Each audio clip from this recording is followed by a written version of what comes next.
Hello, everyone. Welcome to Celsius 233, your go-to place for fiction book summaries. Today we will turn the pages of Nights in Rodanthe by Nicholas Sparks. Nights in Rodanthe by Nicholas Sparks, published in 2002, is a poignant love story set in the coastal town of Rodanthe, North Carolina. The novel explores the transformative power of love and healing during a single life-changing weekend shared by two strangers, Adrienne Willis and Paul Flanner, at an inn. Through themes of loss, redemption, and rekindled hope, Sparks weaves a tale of profound emotional resonance. Plot summary.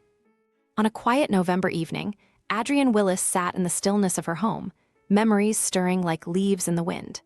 Her daughter Amanda's despair after losing her husband to cancer lingered heavily, and Adrienne knew she must share a part of herself that had long remained hidden. The memory she carried was set in motion 14 years earlier, during a stormy weekend in Rodanthe, North Carolina. In the winter of 1988, Adrienne was a 45-year-old mother of three, still reeling from the dissolution of her marriage. Jack, her husband of nearly 2 decades, had left her for a younger woman.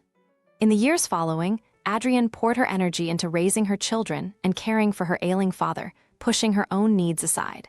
So when her friend Jean asked her to look after the inn at Rodanthe for a weekend, Adrienne accepted, eager for a brief reprieve from her routine. The inn stood alone on a windswept shore, its charm weathered but enduring. Adrienne arrived on a gray Thursday afternoon, just as the waves began to swell under the weight of an approaching nor'easter. The solitude of the place mirrored her own sense of isolation. She busied herself with preparations, expecting little more than a quiet weekend. But as the storm clouds gathered, a man arrived, changing everything. Paul Flanner was a successful surgeon, recently retired and adrift in his own way. Having sold his practice and divorced his wife, he was now on a journey of reckoning. He had come to Rodanthe to confront a painful chapter of his past, the death of a patient, Jill Torelson, during a routine procedure. Though her death had been ruled unavoidable, Paul carried the weight of it and sought to apologize to her grieving husband, who lived nearby. When Paul first met Adrienne, she was on the back porch of the inn, her face turned toward the churning sea. Her sadness was evident, though she quickly masked it with polite formality. Over shared meals and quiet moments by the fire, the barriers between them began to dissolve. They spoke of their lives, their choices, and the paths that had brought them to this point. Adrienne found herself drawn to Paul's introspection and vulnerability, while Paul was captivated by Adrienne's quiet strength and resilience. As the storm lashed the inn, their conversations deepened. Adrienne shared the pain of her divorce and her worries for her children, especially Amanda, who struggled with adolescence. Paul revealed the distance that had grown between him and his son, Mark, who had chosen a path of service in impoverished areas rather than follow in his father's footsteps. These late-night confessions, accompanied by the howling wind and crackling fire, brought them closer than either had anticipated. On Saturday, the storm reached its peak. The inn groaned under the force of the wind, but Adrienne and Paul found comfort in each other's presence. They spent the day tidying the inn and sharing more of their lives. As they worked side by side, Adrienne began to see Paul not as the broken man he presented himself to be, but as someone seeking redemption, much like herself. Paul, in turn, recognized in Adrienne a capacity for love that he had long forgotten could exist. That evening, Paul prepared dinner, and they dined by candlelight, their conversation flowing with newfound ease. Afterward, they danced in the cozy sitting room, the rhythm of the music matching the beat of the storm outside. In the intimacy of that moment, they gave in to the connection that had been building between them, their kiss marking the beginning of something extraordinary. The next morning, the storm began to recede, leaving the air fresh with possibility. Paul prepared to meet Robert Torelson, the widower of his former patient. Adrienne worried for him, sensing how much he had invested in this encounter.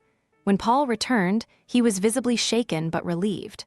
Robert had listened to Paul's apology, and though forgiveness was not explicitly granted, there was a sense of closure.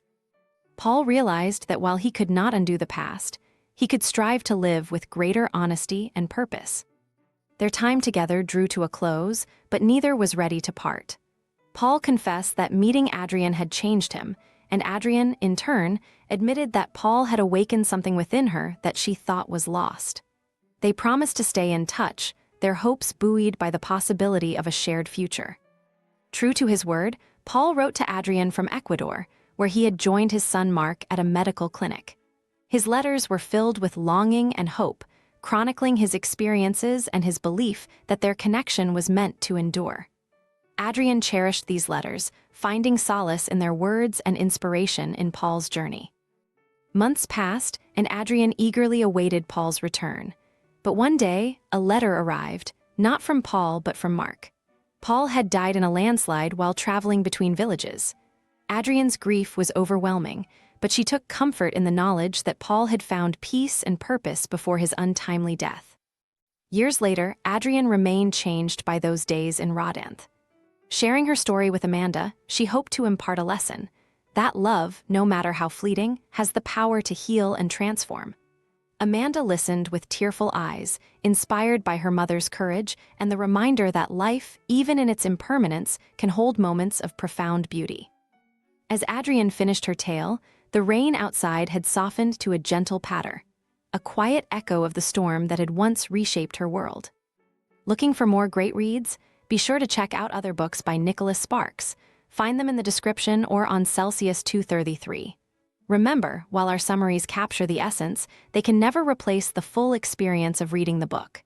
If this summary intrigued you, consider diving into the complete story, buy the book, and immerse yourself in Nicholas Sparks's original work. Bye-bye, take care, have fun.